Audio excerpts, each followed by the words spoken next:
could take any of these fans could score here off the Raptors pick and roll defense. Get up and hedge and keep Tyler Herro out of the lane. Look at this. Why does the NBA have ratings problems? Maybe because this defense is a layup line. This is such a lifeless, brain-dead organization. Darko Rajakovic, Masai Ujiri. How are you doing? Hang on. How you doing, man? Cool. Okay. So tell me why the Raptors will not win with Darko Rajakovic. Well, I mean, in the I don't do a lot of Raptors film. I'm aware. If you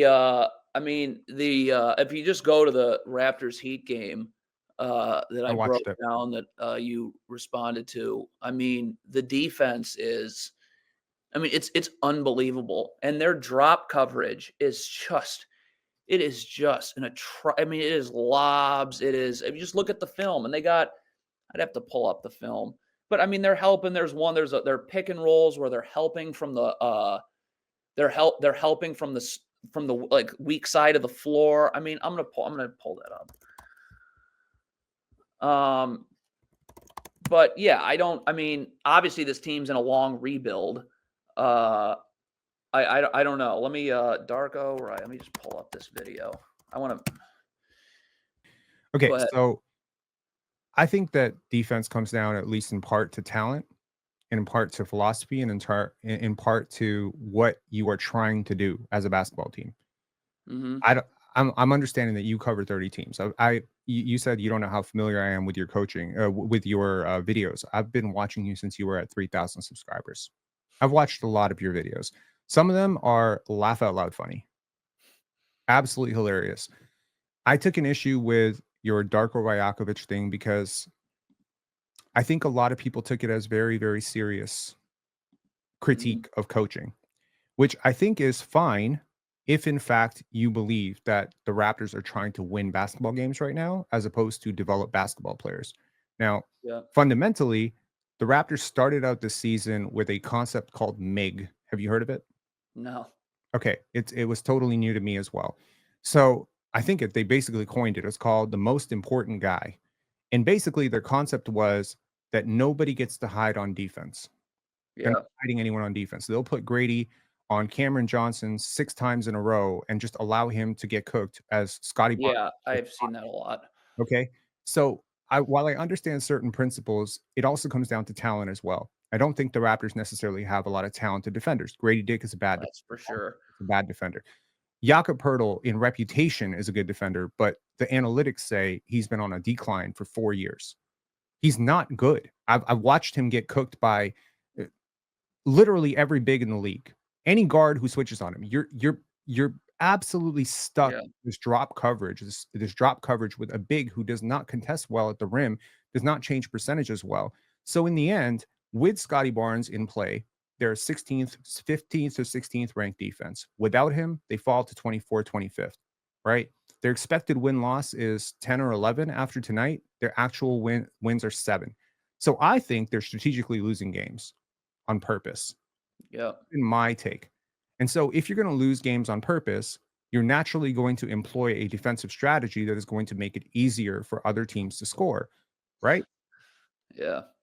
So, I mean, I think if you take what the Raptors are doing literally, as in if this was a veteran team without 4 or 5 rookies playing at all times that was trying to win basketball games and be a competitive basketball team, if this was Nick Nurse's team, I think I'd have a lot of the same issues, which is ironic because in your video breakdown, I ended up having a lot of issues with the same plays that you were having issues with. But our perspective on it was completely different because I genuinely think that the Raptors are not trying to win basketball games, but rather they're trying to develop Grady's point of attack defense. Now, what coach in the league, if Grady was playing for JJ Redick in LA, he would be hidden. Yeah. Hidden. That would be Cam Reddish's man. They would never put Grady. Well, there's not a lot of communication. I mean, there are ways that you can load up when you have bad individual defenders stuck on an island. There's the Raptors very little communication, and I'm looking at some of their transition defense right now.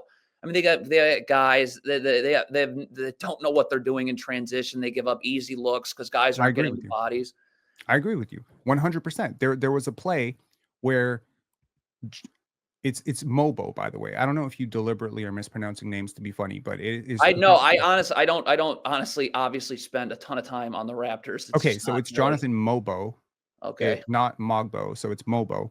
So Jonathan Mobo is so obviously in transition, cross matches are a thing, and you're just going to find the guy, right? You're trying to find the closest body in transition and trying to stop the basketball as best as you can. And there was a play, I think it was against the Chicago Bulls, where Julian Phillips goes behind, he makes a shot, if I'm remembering this correctly. Grady contests, and then he goes right down, cuts behind the defense by like 15 feet. And the guy who's supposed to be covering to him is calling for help. And there's literally no help behind him. It's his Yeah. man. And he has the angle to cut off the drive. And instead, Julian Phillips gets a wide open layup.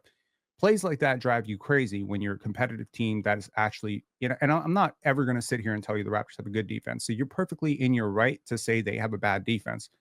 But can we acknowledge how much better the players are getting under this guy? Did you watch Ochai Agbaji And this in drop Utah? coverage. He was awful. God, He they was go over handoffs all the time, which you can't do. I mean, they Jakob Poeltl gets hung out to dry quite often in pick and rolls, and it's just ugly. Yeah, obviously the Raptors are not talented. They're not. I mean, the plan is for them to not be talented. I don't know. It's I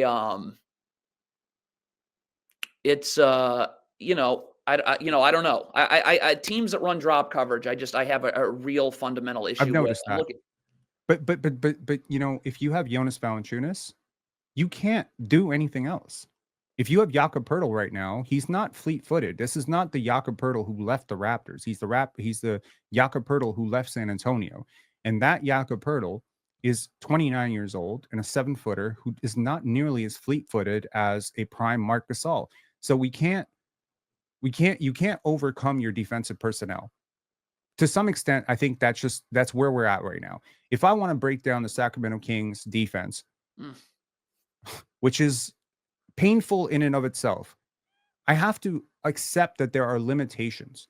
If I'm going to break down the Denver Nuggets on that final play where Anthony Simons, gets to the rim, I can't. I could say Jokic probably could have, maybe Russ doesn't gamble.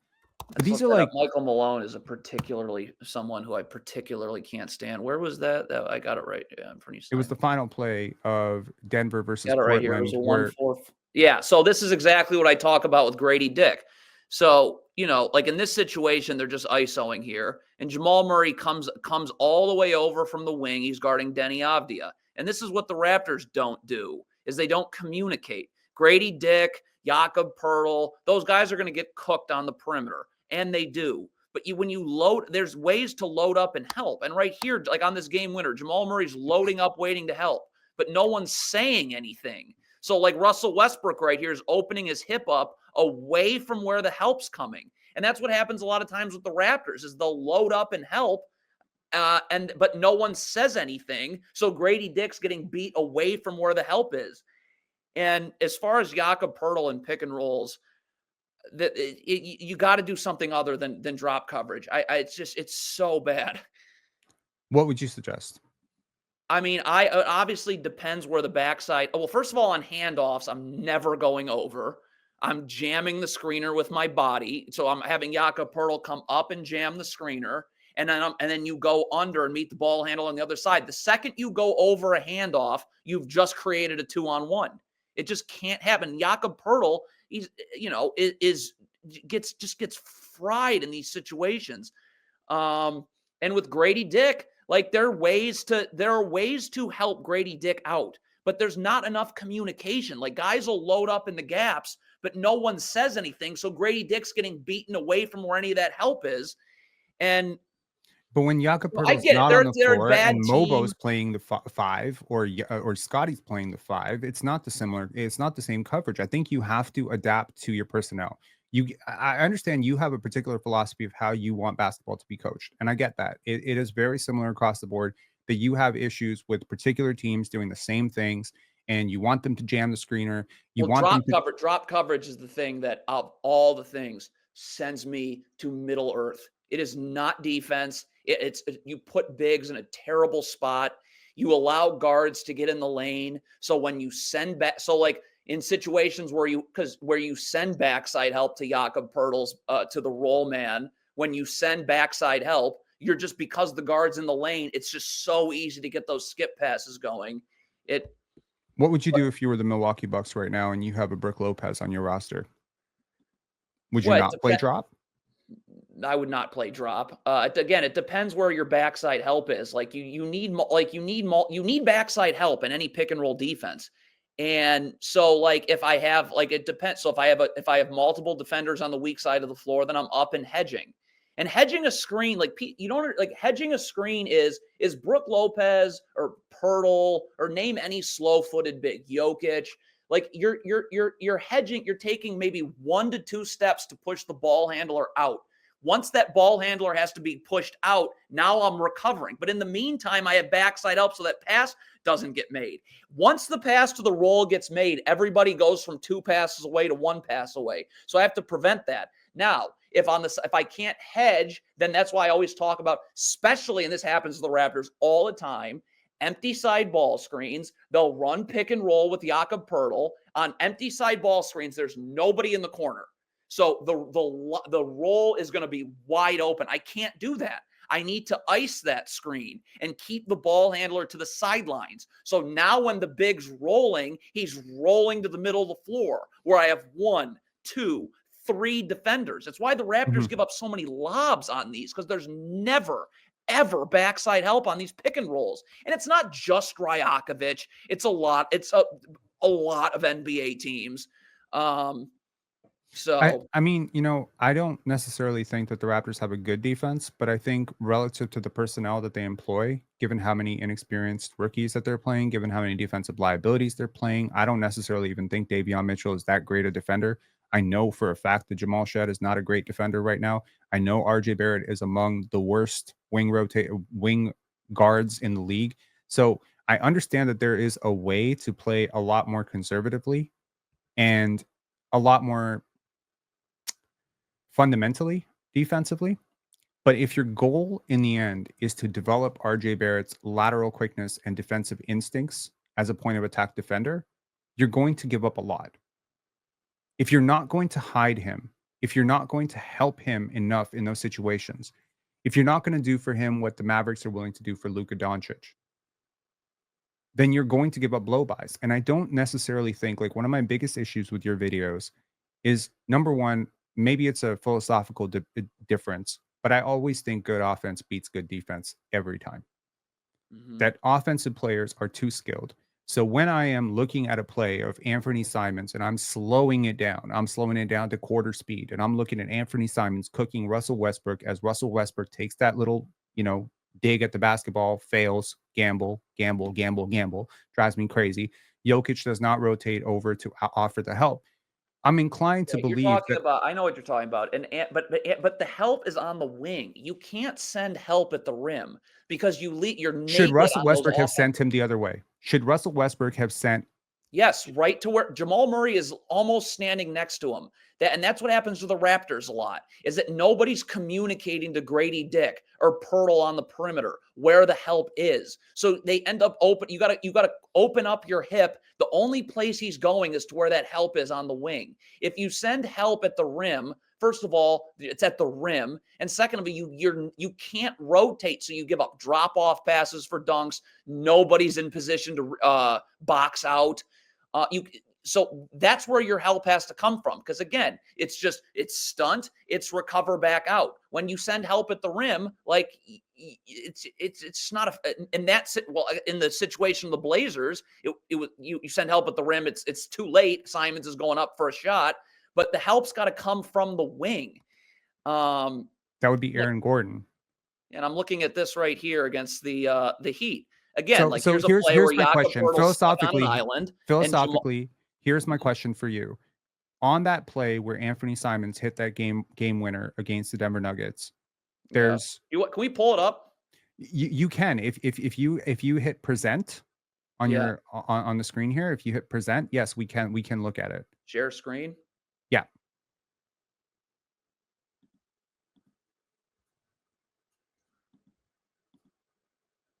Okay. There we go. All right, so let's go to that Anthony Simons game winner. So this is a perfect example, and I have one from the Raptors game. So this is what I'm talking about right here. So you can see Jamal Murray loading up in the gaps right here. So, but look at Russell Westbrook's hips right here. Like, you got to be angling your body. This is the only place that Anthony, this is where your help has to come from. Because look what so Nikola Jokic goes, now, the Blazers, Chauncey Billups is a disgrace. But like if DeAndre Ayton here is opposed, like when you send help at the rim here, DeAndre Ayton setting a flare screen for no reason. If DeAndre Ayton cuts right here, like DeAndre Ayton should be cutting. So even though this layup goes in, like 9 times out of 10, that I can either drop this off to a DeAndre Ayton right here, or he's going to be wide open for the offensive rebound. If you back it up when Jamal Murray's in help, like again, if you're playing the gaps correctly, I'm just forcing him into help. We're just stunting and recovering. This is what happens to the Raptors all the time. They'll be help. Guys will be loading up, but the on-ball defender doesn't know clearly where the help's coming from, and he gets beat away from that help, and that happens quite often. Okay, so my instinct when I saw this play was that he should have forced them middle. Yes. And I agree and I agree with you on that. But if you play that clip again, should Aaron Gordon be sinking more into the gap? Not Aaron Gordon. Look, here are our Raptors right here. So Jakob Poeltl, they're just isoing Jakob Poeltl with Bam Adebayo right here. Oh wait, this is not the clip. Sorry. Let's get it down. This is it. So Jamal Shed right here is, again, he's loading up in help. So again, you got to keep Bam Adebayo towards the middle of the floor. Like again, look at Jakob Poeltl's hips. He's opening up baseline. So now you're not helping to the rim, which by the way is Grady Dick. So it's just not doing anything. You don't know where your help is coming from. So here's another ISO. Okay, so if we play that out and he opens up the other way, he's going to go into what you perceive to be help, which is Jamal Shed, right? Right, who's standing at the free throw line waiting to help right here. So here's the next clip. Now they're going to double Adebayo, and they're going to screw up a rotation. I mean, I don't even know what's happening on this clip. I can just guess. So they rotate here. Yeah, RJ Barrett's in the paint. See, this is just like kind of the little things that the Raptors screw up. But RJ Barrett is not a good defender. Look at this. So what? See, this is stuff you work on, and this is what I have such a problem with. You doubling in the post happens all the time. So here, Grady Dick rotates. I don't even know who this is. AC, the only question I would ask you is it possible to stop? How do you? Hold on, just one last thing. How do you not have these rotations down? You're doubling the post. Obviously, guys are going to have to rotate and move. Why is RJ Barrett in the paint? Like, I agree with this. I called this play out myself, so I completely agree with you. Right? Like this is atrocious. This is atrocious defense. I completely agree with you. The end point, though, is if you're going to play RJ Barrett and Grady Dick and 2 rookies with Jakob Poeltl, you do not have the defensive personnel to do what you think they can do in this situation. I'll guarantee it. Like, there are no good defenders on the court. Like, there are 2 good defenders on the court right now, and they're both rookies. And neither one of them is Herb Jones or OG Anunoby. Like, there's a reason OG Anunoby is getting paid $42 million. It's not because everyone can do what OG can do. At some point, you do have to have the personnel to switch. Like, I could ask RJ Barrett to switch on to a big. It doesn't mean he can be effective in that situation. I can ask Grady to switch out to a guard or Jakob Poeltl to not give up a switch. But at some point, it's just going to come down to personnel. Right, like right here. Yes, I see what you're seeing, yeah, and you know what's coming here. Again, this is this drop coverage, and I would ask Darko Rajakovic, what other result is happening here? Like again, why am I not pushing? Like if I'm pushing Tyler Herro out here, okay, there's literally no place for Bam Adebayo to roll to, none. Grady Dick can jam him. There's no place to go. Poeltl's just coming out to push Herro out. He'll be able to recover. Like look at this defense. Like, what else is happening on this play? So what's the first break? Go right back. If RJ Barrett is able to contain the basketball here and not and really just sort of slip this screen. You're saying getting over the top of this screen? Yes. So getting over the top of a Bam Adebayo screen. He's not, that's just not happening. He's getting screened. So, okay, if you wanted to run your stupid drop coverage, and this is just details, this is not Grady Dick being a bad basketball player defensively. This is, okay, so you want to run your stupid drop coverage, fine. Grady Dick, this is not an option. How does he miss this? This is IQ. This is game planning. This is, Grady Dick has to jam Bam Adebayo as he comes through here. Has to jam him. Agreed. 100% agreed. How is he missing that? Like, that's but in order to do that, he has to surrender an open three to. That's not true. He's got to take one step. One step. You can't. If you don't do that, this is happening every time. And I don't get it. He's physically going to run through him. He is a weak I understand, second-year player. You can't just not touch him, or that's going to happen all the time. I agree with you. I agree with you. Let's take a look at this clip. This is a more drop coverage. And again, this is not Jakob Poeltl's fault. You're just hanging him out to dry right here. Like, what is he supposed to do? So, again, I would hedge because you push Tyler Herro to the sidelines. No place for Adebayo to roll to. None. None. None. But instead, you're in this drop coverage right here. And who's this right here? Jacoby Walter.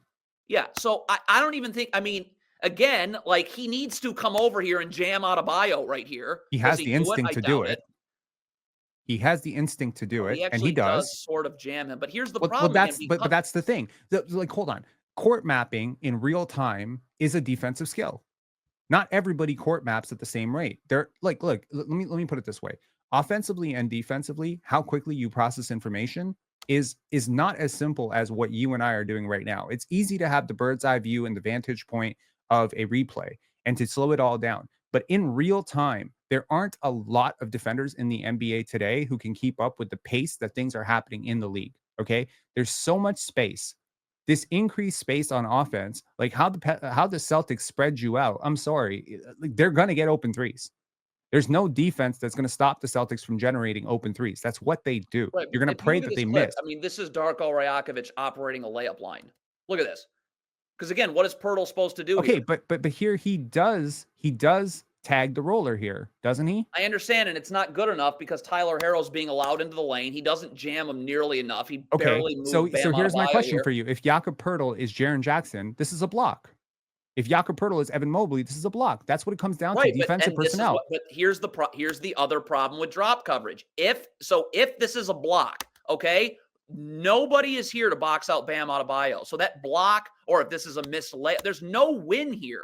Like, if Jakob Poeltl leaves, the player pursuing from behind, which is Davion Mitchell for whatever reason, would then have the blockout assignment, wouldn't he? If he's sending this player into a block from Jakob Poeltl, then the box out assignment goes to then switch. You're just saying they're basically just switching there.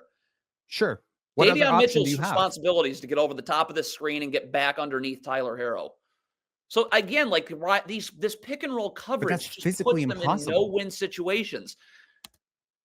Sure, but that's the roster you have. That's the roster the Wizards have. I mean, there's no amount of defensive coaching that is going to make a Jonas Valanciunas, Jordan Poole pick and roll on defense effective.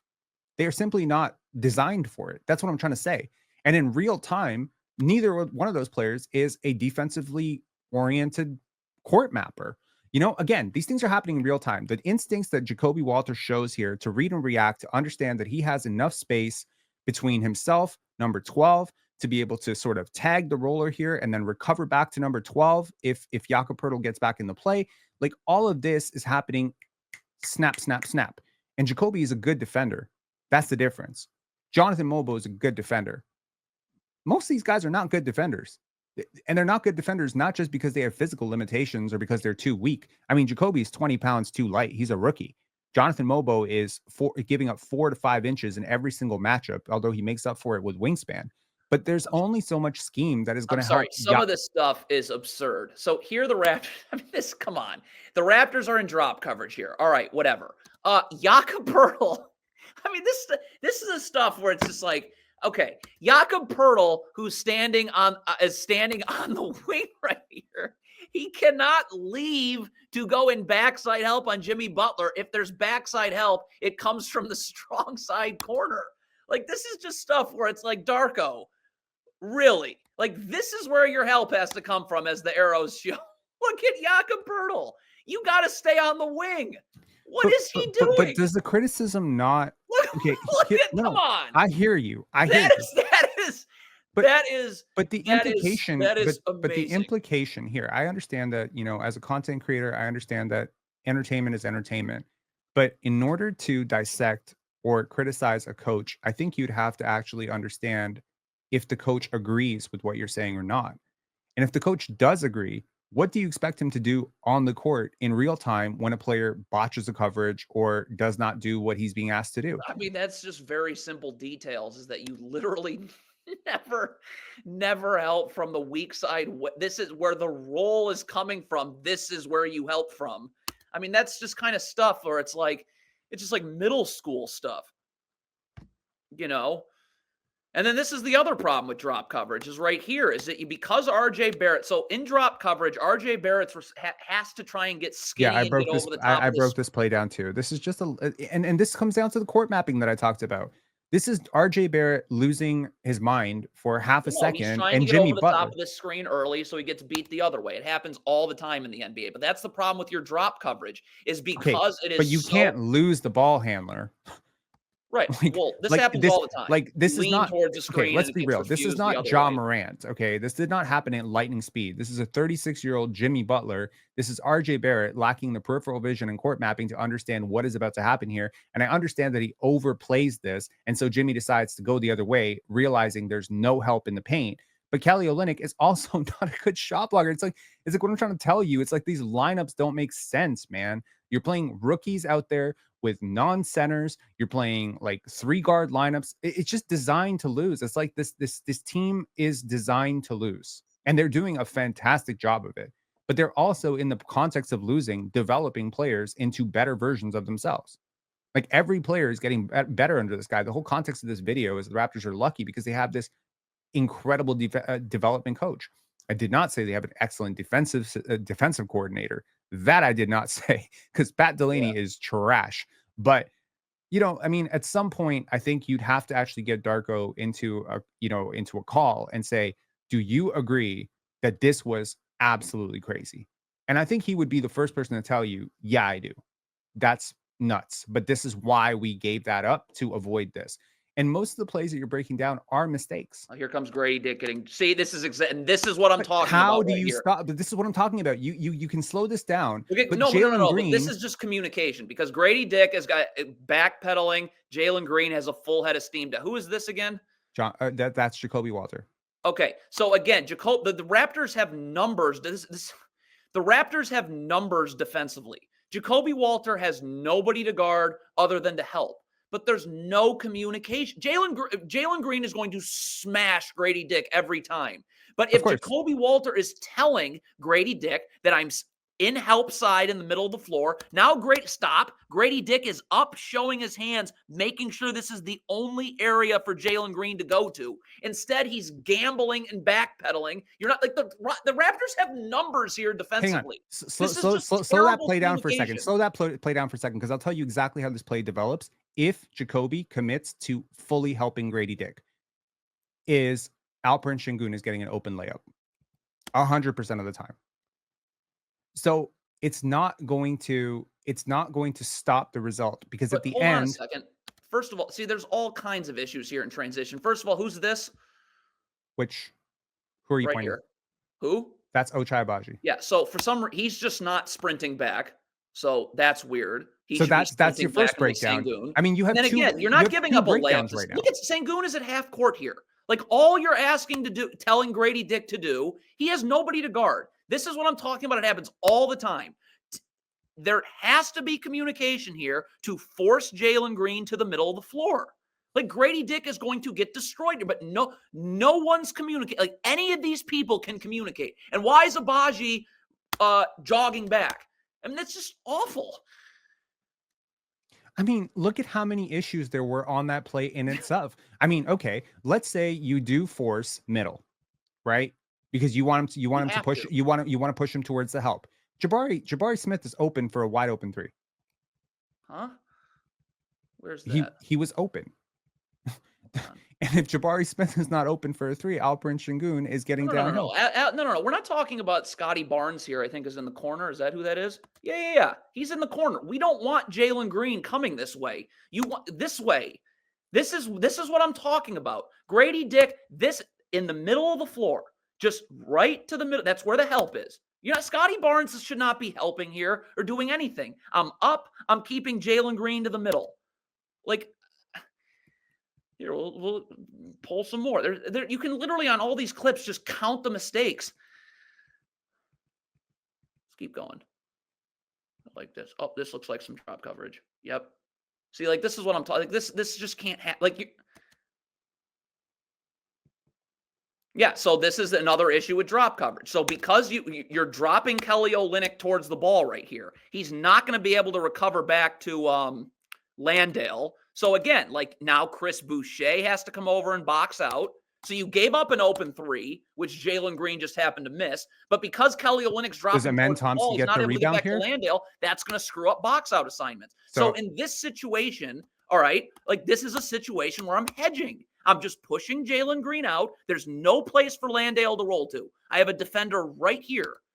It just so I give up an open three. Then then I get left in a 2-on-1 here with Chris Boucher boxing out. It's just it's a broken defensive scheme is what it is. But here's the thing, man. You're going to keep saying it's a broken defensive scheme, and I'm going to say at some point you need defensive personnel to run a defensive scheme. Okay? Because like every play you're breaking down, there is a breakdown at the point of attack, and it is leading to cascading issues down the line. Okay? And that's really the process of the offense. Any play that you can point to, I'll guarantee you there was a breakdown at some point that was not properly adjusted for. And it's going to come down to that. If you have defensive liabilities on the floor, and especially when you have multiple defensive liabilities on the same side of the court, it's not going. Yeah, of course. And they're hunting for this switch because they know that Grady is a terrible defender. Right. So they switch this screen. And so again, what would you have Grady look at the do help here? on the strong side of the floor. It's everywhere. So why is Grady Dick not being told to keep Jalen Green to the strong side of the floor? Like what? Why is what? It's just that's exactly what I'm talking about. They don't help these bad defenders they have. They don't help them out with any communication, knowing where your help coverage is. Okay, let me offer you a counterpoint to that. Is it easier for like you go back to that play for a second. Amen Thompson is this is where I think sometimes it just helps to know the personnel. Is Jacoby Walter able to leave his assignment, which is Amen Thompson? No, he can't because that's not helping. You'd have to X out of that. Like Ochai Agbaji doesn't have to move. He's already in the gaps. He's already in help. So right now I'm screaming at Grady Dick. You have to keep Jalen Green to the strong side of the floor. Help defender, help defender, help defender. Like, there's no help over here. So, of course, he's on an island, and of course, he's going to get toasted again. That's what I'm talking about with these terrible defenders. But you say keep him to this side of the court as if Grady Dick can do anything with Jalen Green in space. All he's got to do is just angle his body, show his hands, and you just keep him towards where this help is. It sounds easy, man, but Jalen Green is... Look at they're loading up right here, but it doesn't matter because Grady Dick doesn't know that. Okay. What I'm trying to tell you is that under no circumstance with space can Grady Dick force Jalen Green into anything. And the double that can be said for RJ Barrett. They cannot contain the dribble. They cannot laterally move with these players. If they try to move with these players, they will fall down and break apart. Okay? There's nothing that these guys can do. Absolutely nothing. And that is why they are 5th and 6th percentile defenders. Okay? Now here, if you go to that play, that's a good defender. Jonathan Mobo. Let's see what he does. Okay, here we go. This is Jonathan Mobo. They already make a mistake. Fred VanVleet's open here because, hold on, stop. Who's this? That is Jamal Shed. Yes, going up the gut of a down screen. That's literally like middle school stuff. You must chase over the top. So because of that angle, Fred VanVleet's open. By the way, you just said his name. Whatever. Jonathan Mobo. He's literally all he's got to do. Like right here, he's already there. He's doing what you've asked him to do, isn't he? Well, he wouldn't be in that situation because really how this if the Raptors were well coached defensively, this is how this play would go. Scotty Barnes would be attached right here to this man setting a down Of screen, course, and yes. Shed would be chasing over the top. So this Yep. would be Scotty Barnes' gap assignment right here. But instead, Scotty Barnes is, I don't know what's happening there. But Jamal Shed is here. Like right here, you need to stunt at this ball. This is where Dillon Brooks' dribble needs to get picked up. But Jamal Shed is out to lunch. So they screw up the down screen. Now Do you Dillon want him Brooks to in the stunt paint. or do you Now want him you're to in trouble. recover onto Fred VanVleet? He's already there. All he's got to look again. This is again just like where they're just poorly coached. Like right here, this is a down. You must chase over the top. Okay, Scotty Barnes should be attached with his arms extended, so Fred VanVleet can't curl. They go up the gut right here. Scotty Barnes is unattached. This should be Scotty Barnes here should be attached to his man, and Scotty Barnes should be the one that's in help. I mean, he's just standing. Should be standing. There'd be no place for Dillon Brooks to go. But nobody gets in the gaps. Now that extra dribble allows Dillon Brooks to power into the paint. And again, so it's just that their defensive principles. You know what? Here's the thing. I'm not mad at that shot. To be completely clear, I actually like that shot for the Raptors. If Dillon Brooks is taking a fadeaway from 9 feet, I will take that and I will live with those percentages 100% of the time. It was a little bit easier than I would have liked, but you got the end result, which is a bad shot.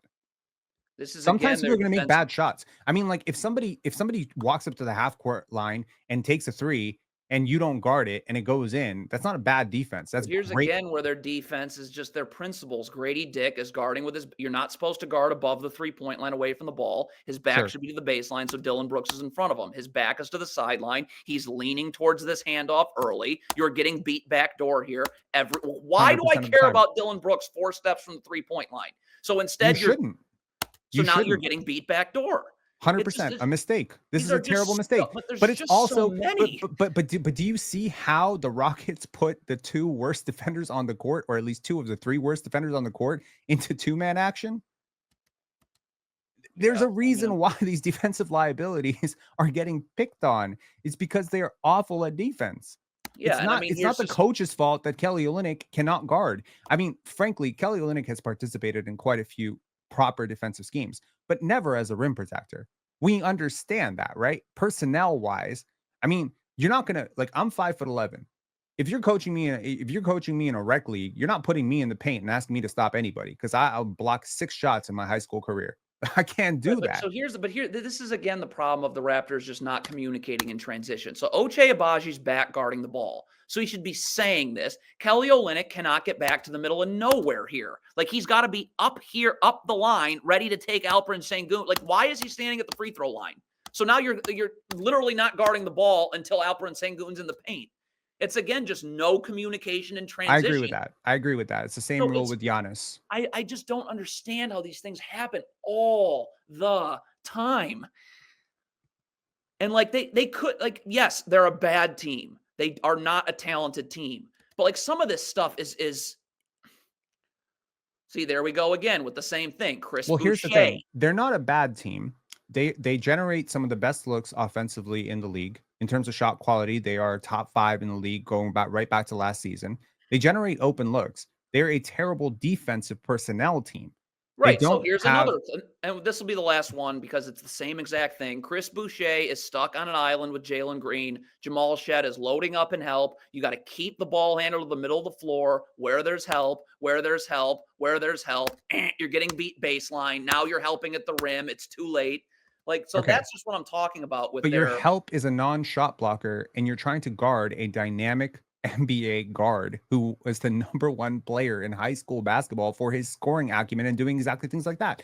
I'm sorry, like I guess what I'm trying to communicate to you, and maybe it's not you want to take this off. Yeah, how do I get I guess what I'm trying to communicate here is that you can do a bang up job defensively with the wrong personnel and still get scored on routinely. At some point, it's going to matter that Grady Dick just can't move laterally.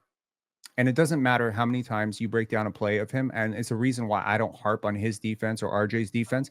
I'll harp on RJ not getting back in transition because that's something I believe he can do. But when RJ is the low man, I don't harp on RJ for not being able to block a shot because I know that's not who he is. That's not his defensive profile. He's one of the worst defenders in the NBA for a reason. It's the same thing with, like what the Raptors are trying to do. And again, all I'd ask is, and I understand you're a very huge channel. I'm not trying to give you content direction. Clearly, you know what you're doing. So all I'm saying is, from my perspective, an issue I took with your video is that removing the context from what a team is trying to do and then exclaiming that they're not doing what you want them to do doesn't make sense to me.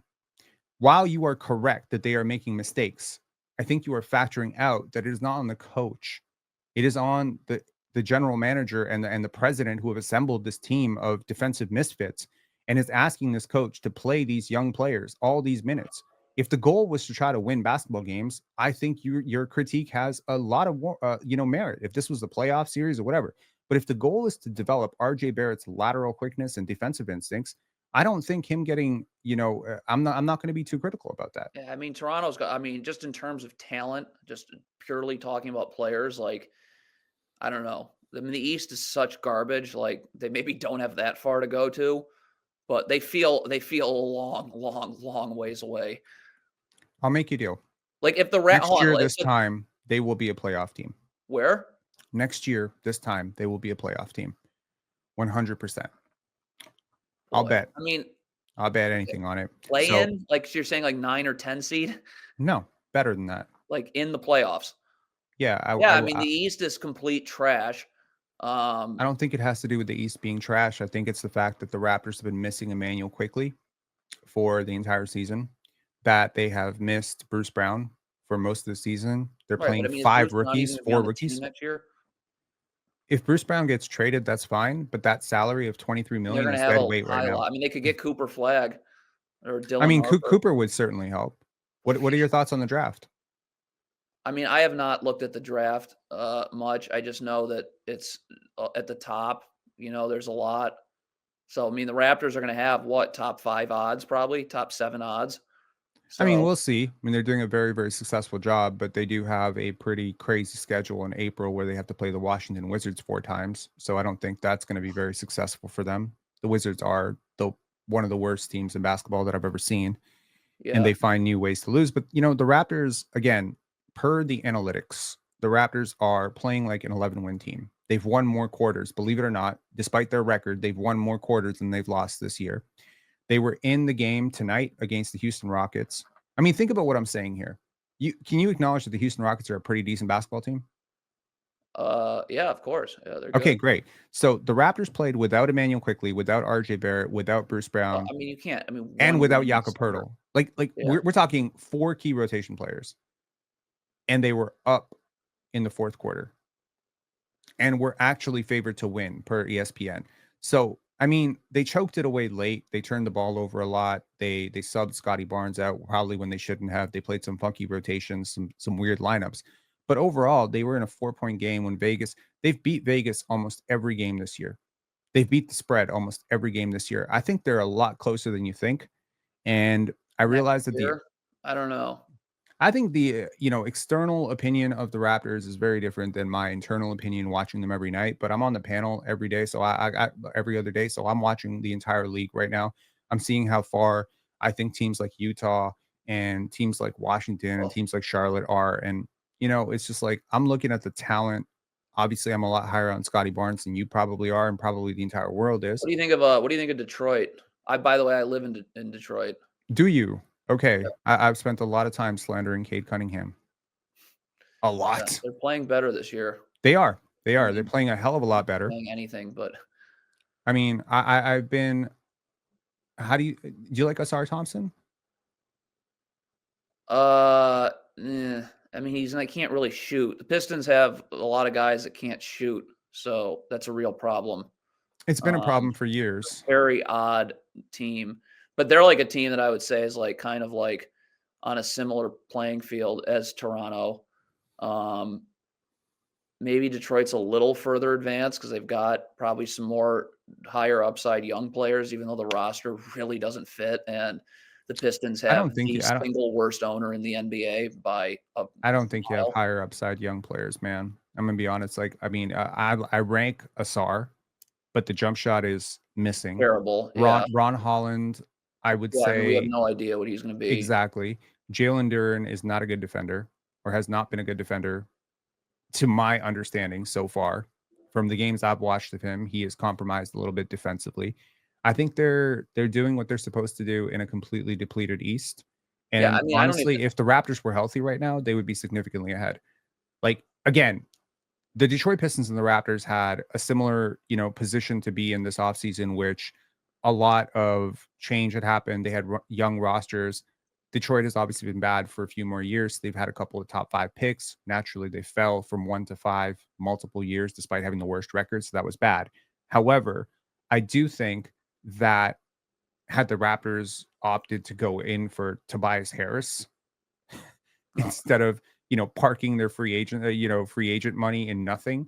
I mean, the Raptors did not use their mid-level exception. They were not trying to be good this year. I mean, Detroit, under Tom Gores is an embarrassment. ugh, I think it's sad because, I watched terrible. the '04 Pistons, probably one of my all-time favorite teams all time. I love Rasheed Wallace.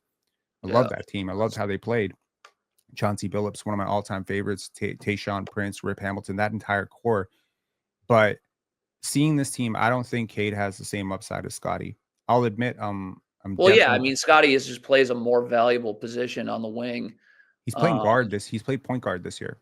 yeah, I Not know, but he can guard, Cade Cunningham is that's the exact prototype everybody wants.